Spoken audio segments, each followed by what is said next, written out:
In 2008, three complete strangers were put together with the hopes of creating the greatest Sony podcast ever heard.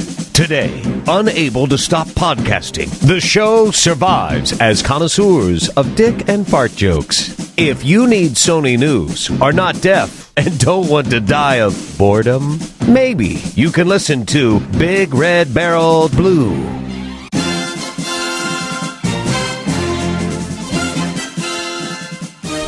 Welcome, everybody, to episode 15 of the Big Red Barrel PlayStation Podcast. For those of you keeping score at home, that's episode 185 of The Blue Show. Pac-Man, I know you're a fan of the bigger numbers, so forget the whole 15. It's just 185. 185. I heard he's a big fan. I heard he's a big fan of 15 as well. You know, if you take away 5 from 185, you get 180, and I want to take this opportunity to do a 180 on my interpretation of Doctor Who, The Eternity Clock. It sucks now. Well, the game is buggy as I mean, the characters that... There's some segments of the game that require co-op between you and the AI character, and the AI character will get locked into these retarded things, and you have to start the game over. Well, their checkpointing also sucks. So I would say at least 3 times I had to redo 10 to 15 minutes of gameplay just to get stuck at the same point again. And I thought, well, maybe it was just me having a really bad day. Then I read a review of the game on the website, the Big Red Barrel review, and they had a laundry list of similar issues. So if they patch it, and then they patch it, and then they patch it again, maybe I'll load it up and play it again. But damn. So you're not going to even try and beat it? I can't get through some of the levels, and then when it hangs, it either hangs completely or I have to quit. I have to redo like 10 minutes to 15 minutes of gameplay, and it gets really boring really quickly, only to have it mess up at that same spot again. And it's not even the same spots that I was reading were messing up in the review. So, I mean, it's like, roll the dice. Where's it going to hang up? Or where's it going to glitch out? Or where's it going to freeze? Or, you know. Right. It was frustrating. You know, it's funny. It's like you were talking about that game last week. I was talking about Ghost Recon, and I had the exact same problem. I would go to a checkpoint where I would have to go into a door, and you'd have to wait for every part of your team members to get there, and you would stand there, and then the guy just wouldn't come to go to the next level. And it was just annoying as hell. You had to start the whole thing over again. You had to wait for every part of your teammate to get there? Yeah, so some of the areas where like you need to have like you need to break through a door and shoot up terrorists, whatever. Like, if you got just 2 guys to one door and there's 2 guys to another door, and if there's only 3 people there, the AI is just so dumb that the guy's just running into a wall. And if you're in that area in that circle, you can't leave. You have to sit there and wait, and it just never happens. So you have to restart the whole level and make sure that the AI is following you all the way. That's dumb. So. Yeah. Wow, so there's 2 games I'm glad I don't own. I want it to be known that I'm showing great restraint and not... Yeah, I know. He said a couple words there that we could have turned on him. Great restraint. What do you mean? Oh, all dudes and being in the circle and waiting for the 4th dude to come? Again. Does that do it for you? I'm taking the higher road. But I really want to take the low road. And then he wouldn't come, and I had to start all over again. Damn it! But did you get Max Payne 3, Frawlz? I did. And how was that?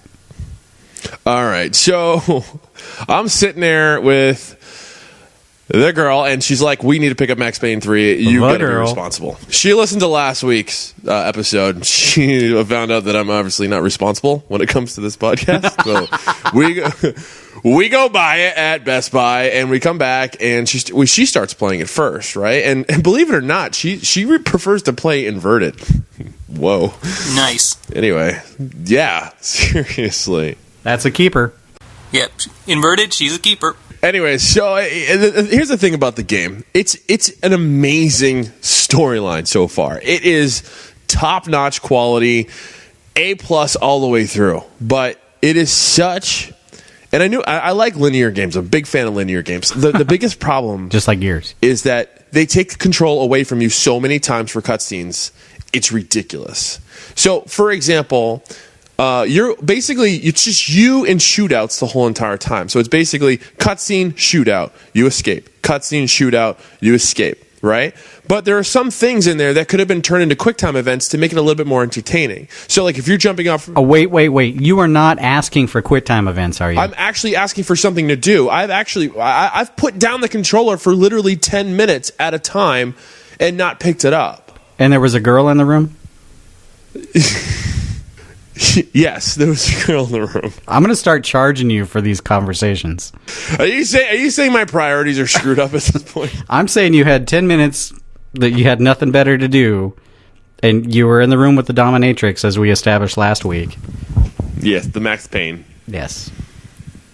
Go on. Go with your story. I just got to say that it's just completely frustrating. That's such a good game, and you really want to play it. It doesn't let you. It's a movie, man. It's 20 minutes of actual gameplay from what I've had so far, and that's it. It's frustrating. So basically, you just don't you think there's too many cutscenes. So what they should be interactive cutscenes where it's sort of in-game play? Yeah, no, absolutely. That's how they should have done it, and it just seems like they just kind of skipped that and just got lazy with it. They said, okay, we've got a great scene here, we don't want to screw it up. And I don't know about lazy. I mean, those sound like pretty high caliber The cutscenes are amazing. The voice acting, the storyline is top-notch. The detail is flawless. The game's done extremely well, and you guys know I don't ever compliment stuff like this, but when it comes to the gameplay itself, you want to play more. It just doesn't let you. I'll give you an example. Like I said, if you're jumping off like a roof and you need to grab onto something before you fall, you would think they would just say hit A. No, it doesn't. The guy just grabs it and just jumps down into a level where you have a shootout. So it's just frustrating. Have you tried the multiplayer that doesn't have cutscenes? I haven't played the multiplayer yet. I'm just concentrating on the storyline. And the thing is, it's such a good storyline that I stayed up till 2:00 in the morning one night just playing this. So it's that good. It's good. Is it worth $60? If you want to watch a movie, yes, it is good for $60. It's amazing. Everything about it's amazing, except it keeps you wanting more, which it gives you because I'm not done. Yeah, and it forces you to watch these amazingly well done cutscenes. I stayed up till 2 a.m. because it sucked me in. But the thing is, that's the reason why I didn't like Metal Gear Solid, though. I didn't like Metal Gear Solid because you took 2 steps cutscene. At this... No, you didn't like Metal Gear Solid because your taste is questionable. But to be fair, though, Metal Gear Solid was like half cutscenes. I mean, that game really set the bar for how crazy over the top you can go with cutscenes. 45-minute ending cutscene. 45 but at least, I don't know. I haven't finished this game yet. You bought a game that we didn't get, and it was a good game, and now, despite my... I don't know... I guess I do like cutscenes, so everything about that game sounds awesome. So now I want Max Payne 3. I get this game on Friday. Max Payne. I fully recommend it. The only thing is, like, the first 20 minutes, you know when you pop a game in and you're like, oh, f*** the install, or all that stuff? It's like, not only do you have to deal with that, which is fine, but then you don't even get to play for 15 minutes. The whole game is literally 15. The beginning is just 15 to 20 minutes of a cutscene. You don't pick up the controller once after you hit the start button. I think the show's over now. So that's frustrating. That was 50 minutes. It sounds awesome, in every way. So I don't know, because even the things you're complaining about, you still said were great. Well, yeah, the cutscenes are awesome. I mean, everything is just literally just you just feel like I said, you're watching a movie. Here's another thing that you would really like, Pac-Man, is the fact that they actually implemented a kill cam kind of thing. So, like, every time you're in a scene, and like I said, every scene that you actually get to play is a shootout. Every time you kill the last guy, you have a chance to not only slow it down to bullet time, but it zooms in on the person, and you can keep shooting them as much as possible as they're falling, and their face just gets mangled with bullets. Blood everywhere. You can just completely annihilate that one guy. That's it. No more Max Payne. Why do you got to bring that back? That's not cool. Move on, man. All right, so you got my review of Max Payne 3. It's definitely a purchase. It's just that you got to make sure you're prepared for it. So. Pac-Man, what the hell have you been doing this week? Well, I mean, last weekend I realized that the problem with Starhawk isn't Starhawk's problem per se, as it is certain people on certain ISPs are encountering certain problems. And they have a workaround FAQ on the main page, but it's not really helpful because my internet service provider doesn't give a but basically what happened is we had a good gamer night last weekend, but ended up having to have someone else host So this weekend when we do it, people just need to hit me on PlayStation Network, and I'll get them into the Starhawk game. But I played a hell of a lot of Starhawk with the boys from BRB and Proven Gamer and FTG and a couple other of our, sibling sites, I guess you'd call them. And so I played lots of Starhawk, and then I made the mistake today of going to the Microplay downtown here in town and basically bullying one of the employees there to let me demo Burning Skies. So I basically killed quite a bit of time in there playing it, and what the hell was that? It's maybe too strong a word. Like, it's competent, like it's done, like there's nothing broken about it, but there's absolutely not even one thing about Burning Skies that you could say stands out at all. It's just completely generic. It's like, a really solid game from 6 years ago with a Resistance skin. Or from 4 years ago, maybe. But I would prefer to play the other Resistance game on my PSP than play Burning Skies. Hands down. Burning Skies is that bad? Yikes. Well, I mean, you guys are such big fans of Resistance. I'm kind of shocked that you guys just wouldn't even, it's that bad? Okay, well, I'll just go through some of the stuff you notice right off the bat. You got to touch the middle of the screen to open a door, right? Ew. All of the guns in the Resistance series have an alternate firing mode. Well, you can't just use them, lickety-split. You actually have to touch the corresponding button on the screen for each separate secondary fire mode. And it's not so bad for all of them, but if you want to use something like the bullseye, not only do you have to touch the f***ing screen to tag somebody, but you have to drag it to tag somebody.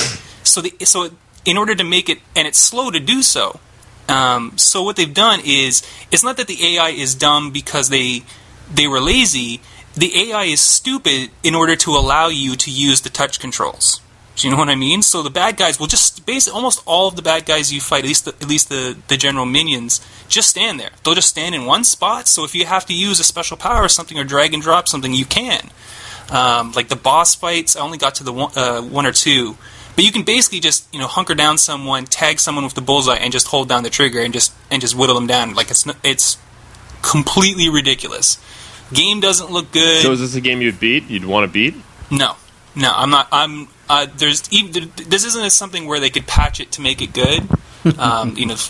Touch controls are forced. The game itself is really visually stunted compared to some. Obviously Uncharted is the best of the best. But it is not even 50% as good looking as Uncharted is. It's quite disappointing that it's something as powerful as the Vita got something as low class as this. You can't take screenshots either, which is kind of weird since they've got these really nice screenshots up on their site, but you can't actually use the Vita to take screenshots of the game. And then there's weird things like the multiplayer. There's no clans. There's only a couple maps. And I haven't played the multiplayer, but a couple people have been telling me that there's no animation or sound effects when you melee kill someone in multiplayer. I did read that. That's true. That's f***ed up.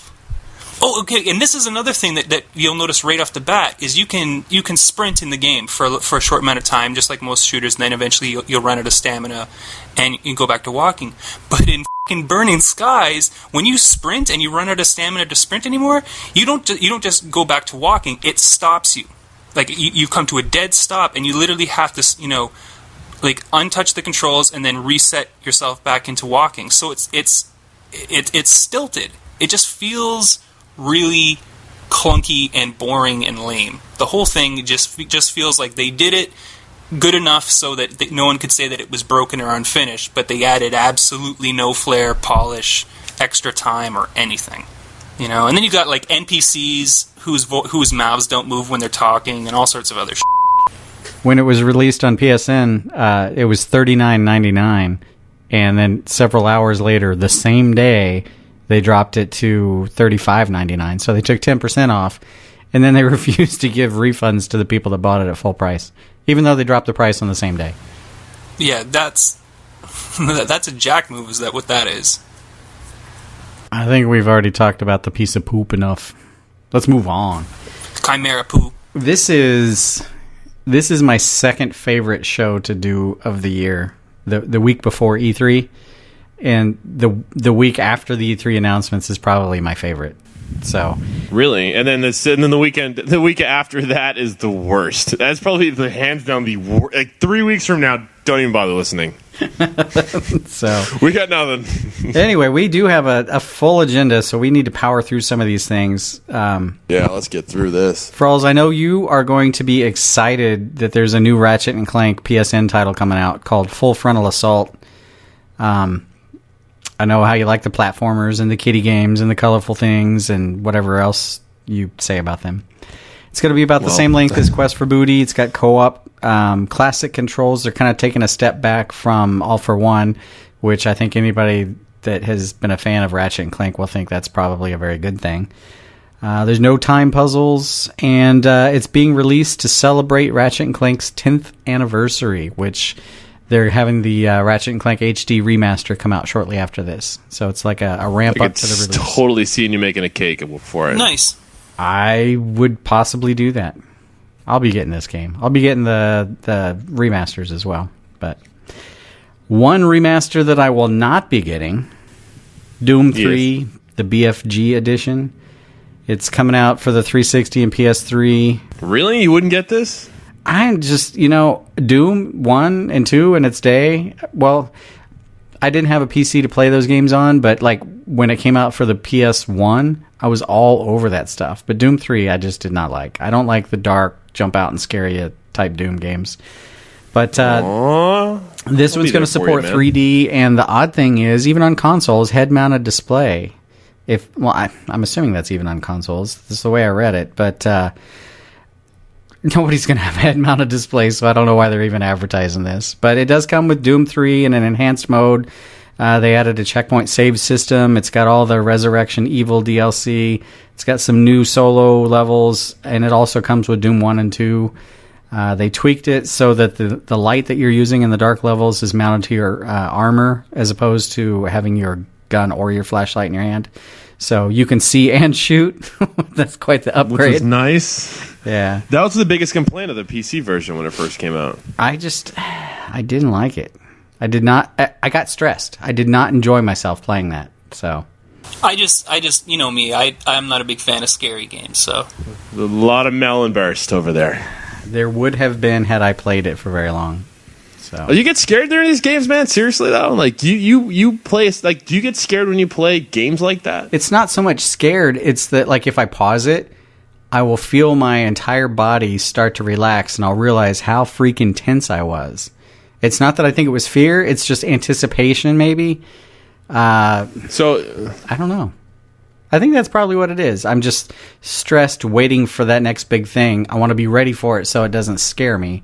And that is not entertaining and relaxing. And that's why I play games, is to be entertained and to relax. So, well, okay. Well, that's why you do platformers then, I guess. I mean, that is a good deal, though, if you're into the horror genre. And Doom 3, even with its issues when it originally came out, was well regarded. Although it is a little old now. It's been out for a couple of years. Yeah, I think they actually re-energized everything, though. I mean, the graphics look a lot more crisp. I think that they really just did some changes to improve it. They're not going to put out a crap game. But I mean, Doom 1 and 2 being included is pretty nice. The DLC being included is pretty nice. And if you have a head-mounted display that you're not using, maybe this will support it. I don't know. But anyway, I know that my PC at the time couldn't handle it, so I might actually pick this up because I never got to play it. There you go. I'll send you some Melon Burst. And a change of underwear. So THQ. Send me some of that Oregon underwear. What do you guys wear? Wool underwear? No. No, that would be horrible. What are you talking about? Well, no, I heard it allows you to breathe and takes away the sweat.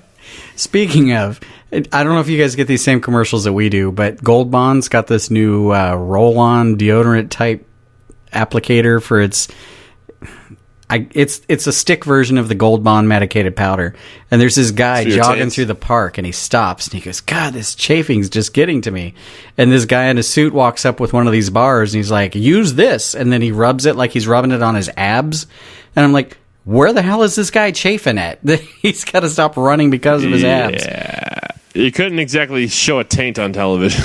If they want truth in advertising, the guy needs to be like going in the bushes or something and patting the boys down. It just is confusing. If somebody's not used to what you might need that for, that commercial makes no sense at all. It's like, oh, I'm chafing. I should rub this on my abs. Then it will run down my body into my crotch. Yep. I just don't get it. You were saying, damn, that looks like a damn sweet ass. I mean, abs. No, that was not what I was saying. I meant abs. All right, so THQ? THQ is trying to get themselves out of hot water. They don't want to go the way of, was that 38 Studios? The or whatever, WWF? Rhode Island, or WWF. So they've eschewed all the licensed games. They're going for their original IPs, and they have a new president. And it's none other than Naughty Dog co-founder Jason Rubin, who I thought was trying to get out of the video game business, but apparently he's right back in. I'm guessing there's some money involved. It's kind of like the mafia, or being a stripper. He left Naughty Dog in 2004, so arguably, they'd done some great stuff by that time, but arguably they had some of their greatest stuff still ahead of them. But he's in charge of basically refining their process to get away from the licensed titles into the AAA titles. They've got Company Heroes 2, Metro Last Light, which I know a lot of people are excited for, and then Darksiders 2 are coming out soon. Is that a sequel to that futuristic game? Metro? From Russia? Yeah, it's the Metro, what was it, 2033? Yeah, it's the sequel to that one. Yeah, something like that. But, and then, I'm sure next year probably they're going to be teasing Saints Row 4. So I think it's a smart move. It's smart that they get away from the licensed games, because just doing something just because it has a well-known name on it doesn't always guarantee success, and there's a lot of financial pressure and risk involved in making those games. Like Sega got really burned making all the crappy Marvel tie-in games as well. Well, and I think they took it in the shorts when they brought out those U-Draw tablets that flopped. Yeah, so. But if you look at THQ's lineup, for one, THQ has been very aggressive with their digital distribution. Maybe not for the consoles, but as far as their PC market, they've been putting all of their older titles, especially the ones that have sequels coming out, on sale. Like the original Company of Heroes series was 50% off for the Memorial Day weekend. And Company Heroes 2 is going to be really... Thanks for telling us now. ...really quite popular, because the first game and its two expansions were... or two expansions for Company Heroes were really good, and Metro's got a lot of hype, and Darksiders 1, even though it wasn't like the best game ever, it sold more than 1 million copies, I'm pretty sure. So those three games alone, as long as they don't screw them up and they continue to support them, should bring them in some cash. Speaking of cash, I think Sony wants to make some money selling games that are on the PS3 and the PSV. That is the new trend. We've got several titles on the agenda where they've been announced on both platforms. Frawlz, you can just tune out now because this is a 2D platformer with colorful graphics called Snapshot. Oh, yeah, no, I saw the preview. It looks dumb. It doesn't look just dumb. Saying, just dumb. They're taking some aspects from Portal. Your guy has a little camera, and you can take a snapshot, and whatever you took the snapshot of disappears, and then you can paste it, and then it reappears. But the twist is you can turn those snapshots. So if you take a picture of something with gravity pulling it down, and then you paste it but turn it 90 degrees, when that gets pasted, whatever was falling straight down suddenly shoots off to the side. And the platforming aspect looked pretty interesting, but, I like platformers. But take a look. If you're interested in platformers, take a look at Snapshot. You can just Google it and find some videos. And then, what were the other ones we've got here? Guacamelee from Drinkbox Studios. This has nothing to do with guacamole. They get props for a clever name. But this one is one that didn't really interest me so much. A 2D side-scrolling brawler. It's coming to both the PS3 and the PSV. There's the Prince of Persia Sands of Time. What was it? Sands of Time. Whichever one that had you flipping through an old decrepit universe and then switching to a more modern universe. That's one of the tricks they use in this. You can flip between parallel worlds. You can turn yourself into a rooster in this game. So really, yeah. I always wanted to be a cock. And you can play co-op, maybe. Oh, you can do co-op cocks. Yep, or solo. I'll be the black one. Also, Jet Set Radio is coming to the PC, 360, PS3, and Vita. I know that there are people who have always been fans of that, but I never liked that game. I think I like the idea of it. I didn't really play it that much. But here's something actually interesting, not to me, but New Little King Story is coming to the PlayStation Vita. It's an RPG. Judging as somebody that doesn't play RPGs, it looks like RPG fans should eat this up. It looks like a typical Japanese RPG. It looks so much like an RPG, I thought, wow, that's not for me. So maybe that's not the best metric. But also, Spy Hunter is coming to the Vita, which, will probably suck. That sucked up so many hours when I was younger. The arcade Spy Hunter, I loved it, yeah. So, let us see what else. I skipped down the agenda. I have to go back up. Gotta talk about that Ultimate bundle they dropped on the PSN. Sony has started a new program called PS3 Ultimate Deals, and it seems like they're really trying to push digital sales, and this is the way to do it and to entice people to get PlayStation Plus. So what they're doing is they're offering a bunch of slightly older games, but they're good games, and they're giving you 30% off if you buy the game and all the DLC in one package. And if you're a PlayStation Plus member, you get just a tiny little smidge from 30% all the way to 50% off. So if you took advantage of a couple of these deals, it would take a huge hunk out of what you paid for PlayStation Plus. It would really help justify it quickly. But to give you some ideas here, well, the most expensive one I see is Call of Duty Black Ops. If you bought that without being a PlayStation Plus member, it's $66.49, which you're probably saying, what the hell? That's an old game. Why is it so much? Well, it's because it comes with all the DLC. If you have PlayStation Plus, it suddenly becomes $46.54, which is not that unreasonable. Now, if you look at some of the older games, like, say, Just Cause 2, you're looking at $21 or just under $15. And, this is the game and all the DLC. MotorStorm Apocalypse, about $51 with PS Plus, or without PS Plus, and $35 with it. Red Dead Redemption is probably one of the most attractive ones on there. You're looking at $28 or about $20 for everything. So, I mean, there's some good games on that list. And it sounds like they're going to keep this program up, rotating titles in and out. So definitely keep an eye on that. I mean, some of these savings are almost $10 per title just for having a PlayStation Plus membership. Or subscription. Now, all these have DLC, though, with it. It's not like, so you're not going to see, God of War in there anytime soon. Well, I mean, maybe they'll do that, but the idea is that the Ultimate Deal is the game with all of its DLC. So that's why they're calling it the Ultimate Deal. I think that would just be a sale. So what else is in there? BioShock 2, Infamous 2, Mortal Kombat, Mafia LA 2. Noire, Mafia 2. I mean, those are all pretty good games. Yep. So... LA Noire, Rothbart? Oh, yeah. I got that free. I pre-ordered Max Payne 3 on the PC. I wanted to try it out, and they gave me LA Noire for free, and I tried to get a refund. It was worth it.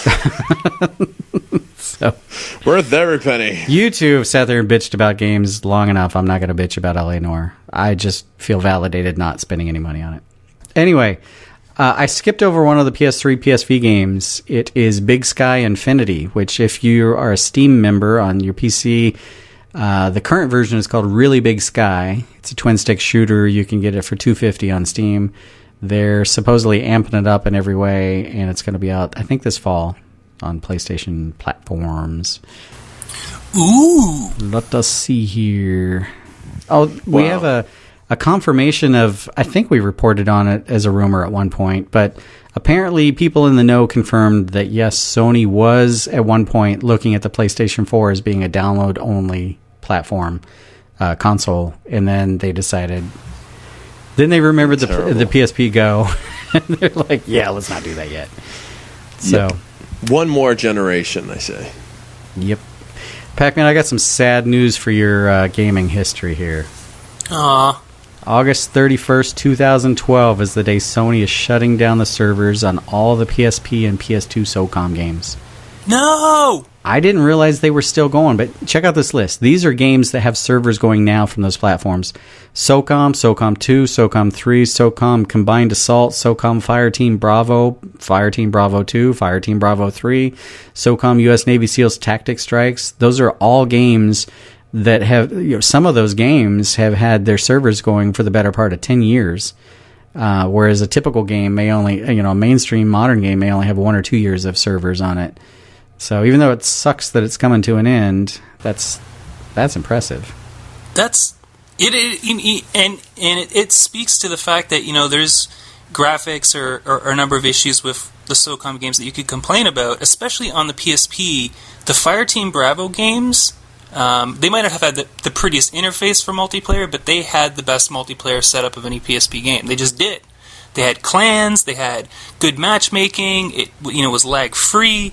That's why when you see how crummy the multiplayer ended up being in Burning, you hear about how bad it is in Burning Skies, and you see other games come up for the PlayStation Vita, and you're like, well, how, even on the PSP, how come no one in an industry where everyone copies everyone, that no one went and looked at what Fireteam Bravo did with their multiplayer and be like, oh, that's how you do it?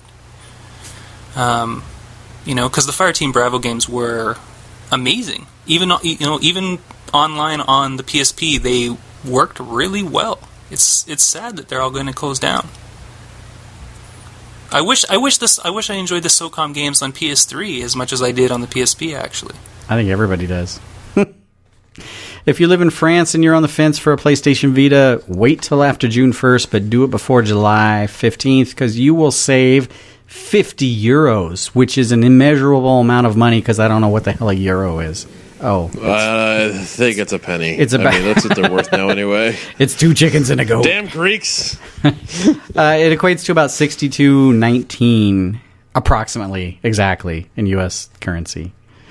But damn, that's quite a bit of savings. That's not nothing.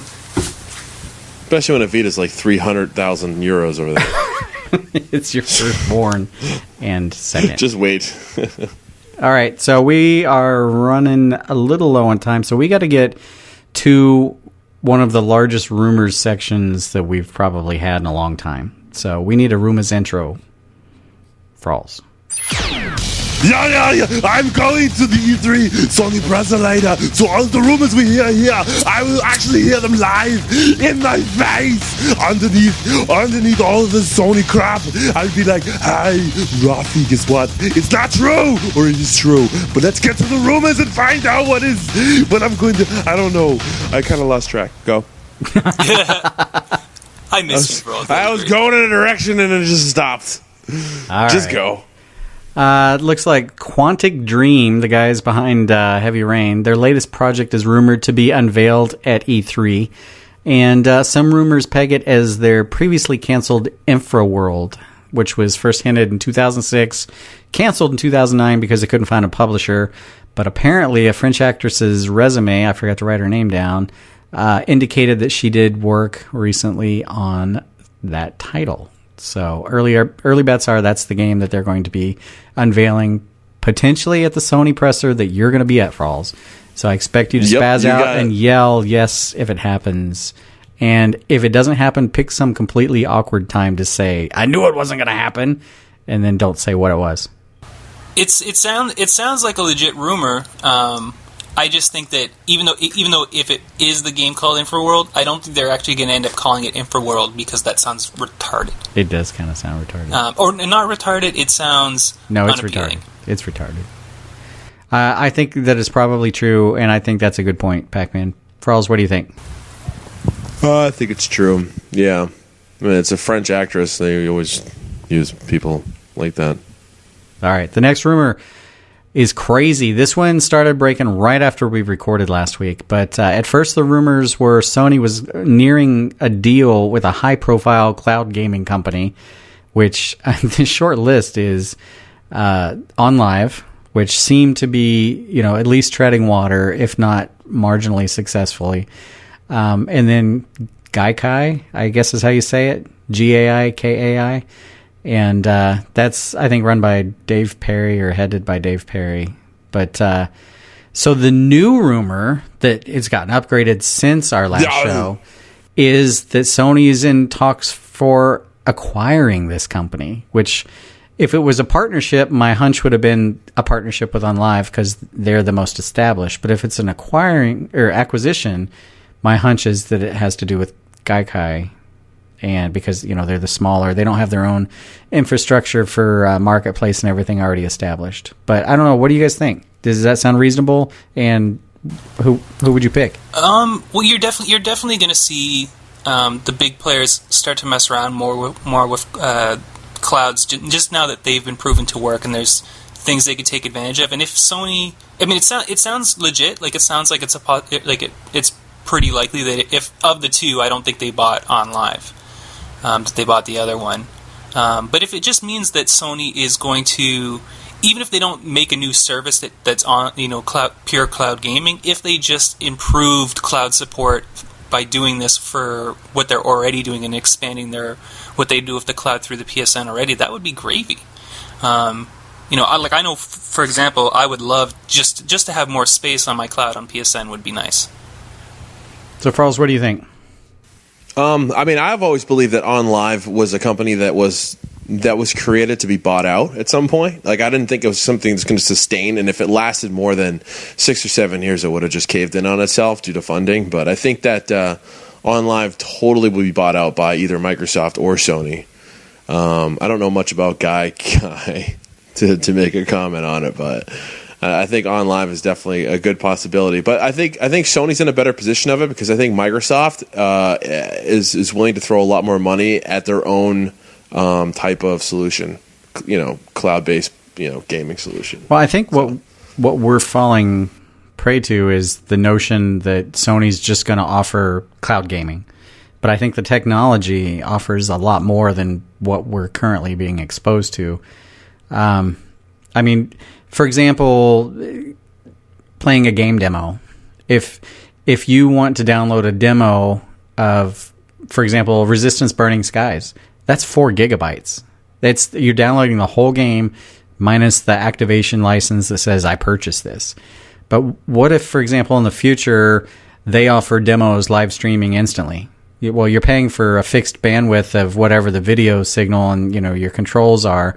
If you determine in 2 minutes that it's complete crap, you don't have to download 4 gigs worth of stuff. Or maybe they could soup up their video streaming offerings to actually stream instantly and provide some interactivity with them. I don't know.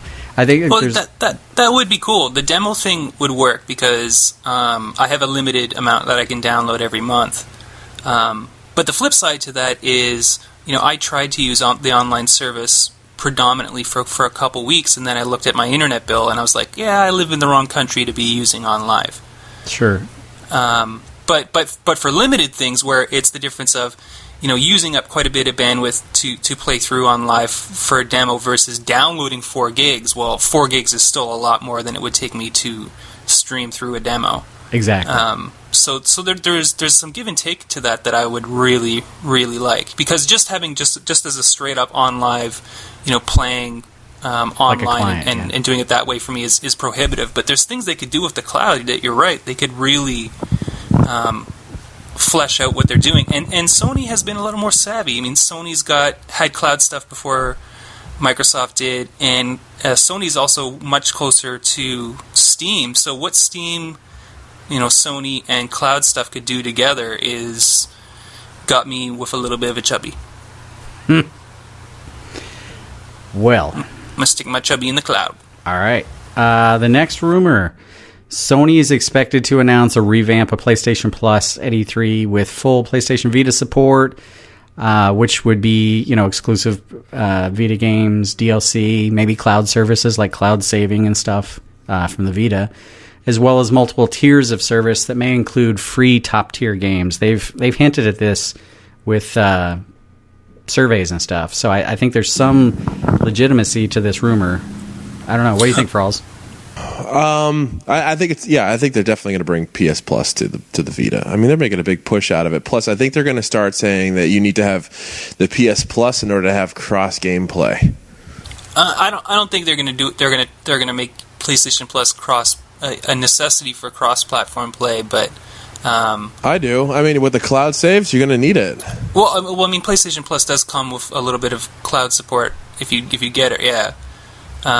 But you don't need it for the cross-platform play. But if you need to save it, they're going to say you need to have. So not only are they going to get you for both games, they're going to say, all right, we got you for both games, and we're going to get you for PS Plus. I mean, it's a smart move. No, but it isn't, because that would backfire. People wouldn't take that. It would go backfire, but how are you gonna do that without a cloud-based saving? But you don't need cloud-based saving. You save on your PlayStation 3 or save on your PlayStation Vita. But where does your Vita know where you left off? Because you transfer your save onto your Vita. All right, well, you could do that. All right, well, maybe they're going to offer something a little bit enhanced, like you don't need a transfer. Well, you obviously could use the cloud to make that a little easier, but you don't have to. Right. You don't have to. Well, it'll just be an addition. It'll be one of those. He'll get on stage and say, "You don't have to do this, but it is an addition to the XYZ." Yeah, but I mean, I've done some of those surveys, so I'm definitely think that they've got some. If not a tweak to PlayStation Plus, then some new version of a tier system, because I've seen a couple of surveys that I've done, and they have talked about, would you be willing to pay a little more for an exclusive service to get free games and things of that nature. So, I mean, the PlayStation Network definitely needs an overhaul. It's almost a certainty that they're going to add stuff more PlayStation Vita related. So it sounds legit.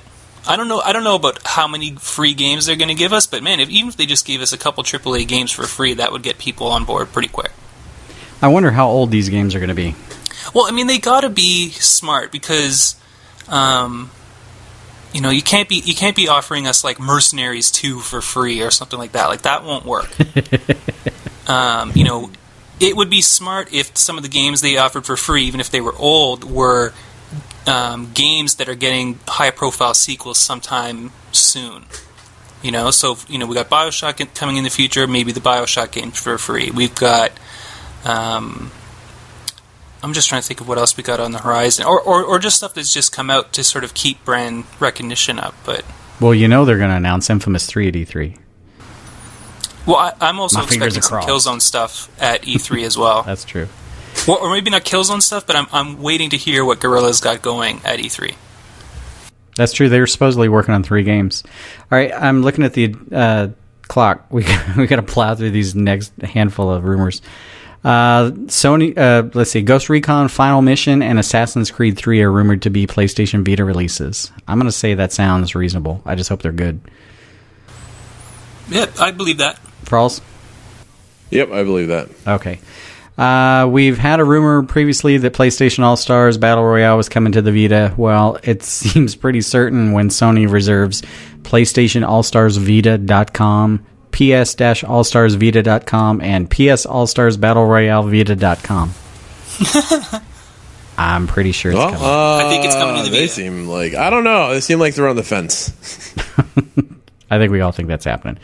Rumor is The Witcher, the first one, is coming to the PS3 after a mysterious listing appeared in several retailers' upcoming releases list. Man, The Witcher 1 was built on a little bit of a dated engine even when it came out, but and Witcher 2 is amazing, and it's unfortunate we don't have it on the PS3, but Witcher 1 is still a very, very good RPG. So if it's and it sounds possible. It's weird that Xbox 360 gets Witcher 2, PS3 gets Witcher 1. But if that's true, I mean, man, get that game. I would. It's awesome. All right. I hope it's true. So Arvind Bhatia, an analyst from Stern Agee, says GTA 5, that was a typo on the agenda. I said GTA 4, but it's GTA 5 won't see gamers' hands until Q1 of 2013. But he estimates it'll do well, selling 14 million copies and bringing in $700 million in revenue. I don't know about the numbers, but yeah, I could see a Q1 because that will remove it from the fight for the holiday shopping and hopefully dominate the post-holiday period. What do you guys think? Sounds totally legit. I don't know about the numbers he's quoting, but it sounds legitimate that it could be, first quarter 2015. A lot of crazy numbers. Yeah, I agree. All right. I think we're all in agreement there. The next one, Frawlz actually told me about today, blew me away. Sony's reportedly launching a service called Storyteller on the PS3 and possibly the PSV that will let you buy and read ebooks on your PlayStation device. Reportedly, nice. There's going to be an emphasis on children's content, possibly hinting at an interactive storybook type interface, or at least an emphasis. And it's rumored to be part of a new channel on the cross-media bar, just like the current video channel or TV channel, I think it's called. And if they're going to make a stub on the cross media bar for this, that tells me that they think there might be other things involved. And the only thing I could think of was the fact that their comic book offering for the PSP went away when I thought it was fairly successful. So maybe this will be the start of a new publishing type channel, and they'll bring the comics to the new platforms. I don't know. I'm a big fan of having ebooks. So yep. Not on your 60-inch television, though. Come on, you really want to read? Everybody on your TV. gets old. Everybody gets old. it would. I mean, it would obviously get more use on a PlayStation Vita than it would on my PS3, but ebook functionality is nice. The last rumor we have, Kingdom Hearts HD Remix is rumored to be shown at E3 for the PS3, the Wii U, and the PSV. Weird combination of platforms that don't include any Microsoft platforms. It involves Kingdom Hearts 1, Kingdom Hearts 2, Chain of Memories, 358 over 2 days, and Birth by Sleep getting HD upgrades and a re-release with additional side plots that tie all the stories together. I am not that interested in it, but I hope this is true because I know a lot of people have really been wanting this. So. Yeah, there's a lot of fans for that series. I haven't really given a shit since, Kingdom Hearts 2. I mean, ordering the series because there's the main series and then there's the spin-offs. But if you're a fan of Disney stuff, can't go wrong. Yep. Frawlz, did you just hock a loogie? Disney and Final Fantasy? I don't know. I've never been a Kingdom Hearts fan. It doesn't really matter. I just know that there's going to be a crap ton of people excited about this. Yes. Yep. And mostly women. No. Oh, I don't know about that. No. They may be drawn like women, but they're actually men. Oh, that's a reference that's on topic. Let's see. We got to get to the shout-outs and then to the bonus content, which is a debate that Frawlz came up with this week, and I think it's actually a good one. But I want to give a shout-out to CryoState from the BRB community, Silver Caboose, which makes me think of an old person's butt. Havoc83 also makes me think of an old person's butt, and Jib2233 from Canada, and Knee268 from Ireland. So, Frawlz, shoutouts. I want to give a special thanks to Lynx _lapdance from the BRBC. Diremued, right? Sounds good. That's good enough. From the Be Right Back community, Big Red Battle community, Marky75 from the UK, Murph Dog 3 from the Canadas, and Tomimus2088 from the Irelands. Man, we get some Irish love, huh? Yep. Loving it. How old are those reviews? They're recent. They're from the January 1st. No, they're from May. All right, Pac-Man. I'd like to give a shout out to I'm on the net from the BRBC. Shout out to AlexZito14, who's, I'm sure we've given him shout outs before, but we'll keep giving him shout outs because he's awesome. Shout out to Gorehound from the UK, and shout out to, I'm not sure if it's Kalim or Calum. I would say Calum. Probably Calum, yeah. From Ireland. And this weekend, just like last weekend, Saturday, 8 p.m. Eastern onwards, we're going to be playing Starhawk. Because of some issues on my end, because of my ISP, I'm not going to be hosting. So this Saturday, 8 p.m. Eastern, Starhawk, just send me a message over PSN. Because once I'm playing, I'm not checking Twitter. So if you're trying to get into the game through Twitter, you're going about it backwards. There's a reason I give contact details for PSN. So just, if you want to play Starhawk with us on Saturday, just send me a message on PSN. I'll invite you into the game, and away we go.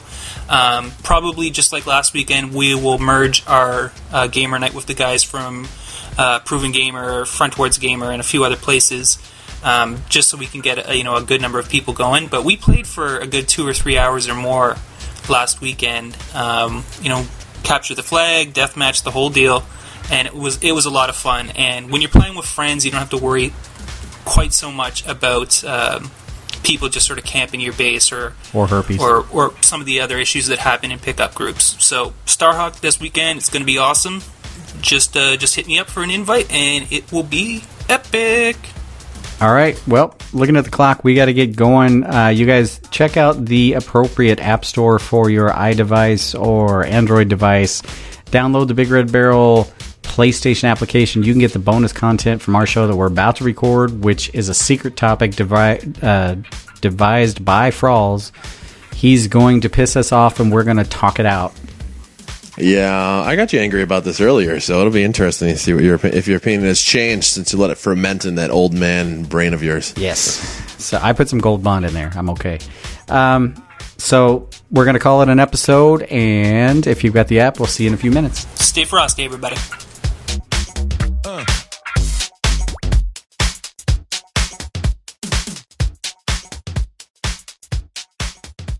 You and your ears are quite welcome for the podcasting goodness that you just heard. Why not roll on over to BigRedBarel.com for more podcasts, news, reviews, and videos from the biggest, reddest site on the internet, BigRedBarel.com.